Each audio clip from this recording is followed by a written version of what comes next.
An executive producer. What was it about this script that inspired you to become a part of it?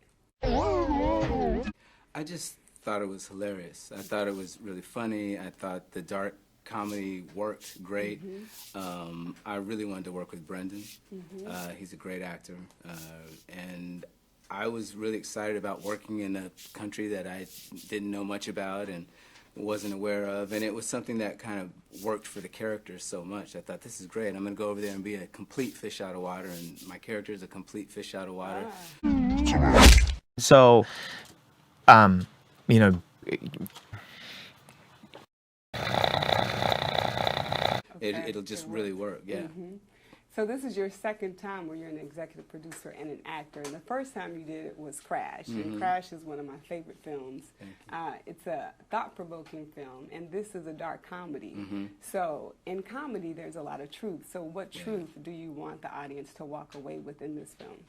Well, I think the fun of this film, some of the funniest stuff in this film are sort of all the things that you're not supposed to say that Brendan's character just says with freedom and just so open with it, you know, because it's ridiculous, and he knows what he's saying is ridiculous, and it's another way to sort of show how ridiculous it is. And when you drill down and get to his heart, he's a good person, and he's really about the job, and my character's the same way. So it was fun to sort of get through all that sort of shrapnel that we're throwing back and forth to each other, and then get on and get about the job. It's like, yeah, we can all still think whatever we think, and we can still do what we need to do together. And I just thought it was a funny way to deal with that stuff.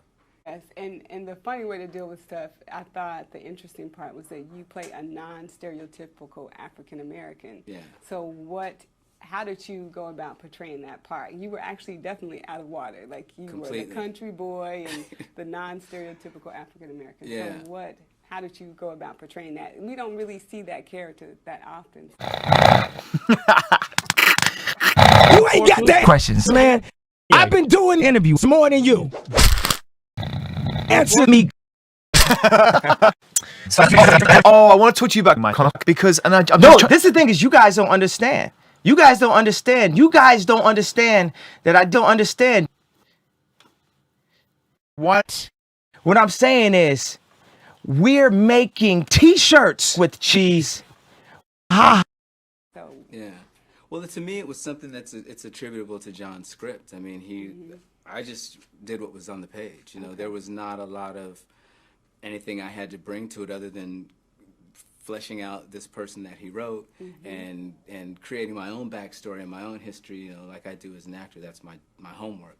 But once we were on the set, it really was, the script was so well realized and so complete that we just had to play our parts and get out of the way and let it work, you know. And so the poetry is such that Irish dark humor, and John is completely well schooled in that, and it was just a great opportunity to just do something that was already there. And speaking of poetry, you're like a modern day poet. Like, you're a writer, a dancer, an actor, producer, philanthropist. Like, you're a jack of all trades. So Yeah, you've mastered, master of none. That's how that one ends, right? You've mastered so many things. So in all of those things, what are you most passionate about, if you had to pick one?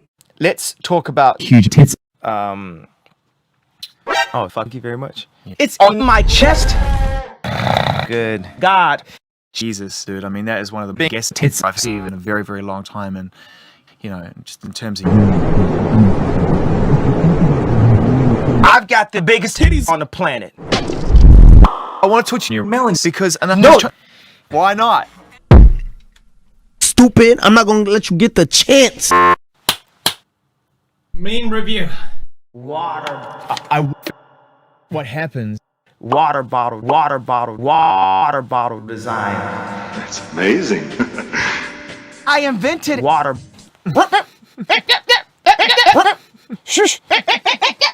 What was in that water? Holy shit! Why don't I take this and this and just... We're all gonna die one day. Yeah, it's true.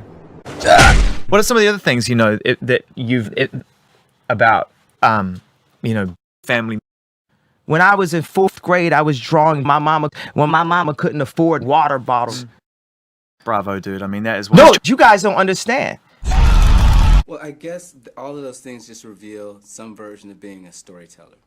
And I put my company together so that we could go out and find stories to tell, as opposed to me as an actor just sitting around waiting for somebody to hand me a job, you know. So well, let's develop jobs. Let's find writers. Let's find stories that have been on the shelf. Let's find little books, little articles, and let's go through this development process and try to create these things that excite us, that aren't just standard studio summer movie tentpole. Those have their place, and those are entertaining, and we need those too. But I love doing stuff like this, where you know, you make it for 15 cents, and everybody there is there for the love of the game. They're not there for the big paycheck. They're there because they love the story and they really want to roll up their sleeves and do it. And those are the ones that remind you why you did it in the first place. Okay. Thank you so much, Don, for Thank talking you. to Black Tree TV. I gotta fuck Kanye West. And you did, dude. Seriously, from the minute it starts, I mean, seriously.